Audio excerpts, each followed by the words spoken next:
আপনার এই ভিডিও যেটা আসলে কানেক্টিভিটি তো রিসেন্টলি যেহেতু আমরা করছি যেন এটার সাথে কানেক্টিভিটি মিস ইকোর সাথে আমার কানেক্টিভিটি শুরুতেই কারণ আমার বোন যাচ্ছে এবার রিপ্রেজেন্ট করতে, এটা আমার জন্য অনেক প্রাউডের ব্যাপার। ইভেন বাসার মধ্যেও একটা অনেক বেশি প্রাউডের মোমেন্ট চলছে, স্পেশালি আমার মায়ের জন্য, আমার ফ্যামিলির জন্য, যে বাসা থেকে দুইটা রিপ্রেজেন্টেটিভ যাচ্ছে ইন্টারন্যাশনাল এত বড় মঞ্চে বাংলাদেশকে রিপ্রেজেন্ট করতে। এটা আমাদের ফ্যামিলির জন্য অনেক প্রাউডের ব্যাপার।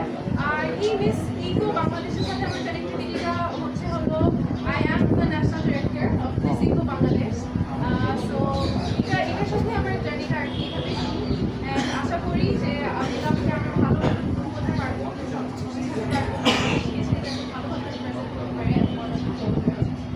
বোন দেখে কি সাপোর্ট করছে আলিশা, নাকি অন্য কেউ এখানে যদি পার্টিসিপেট করতো সেম কাজটাই?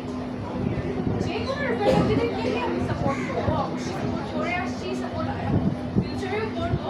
অ্যান্ড বোন থেকে তো অবশ্যই সাপোর্ট করছি, এটা তো আর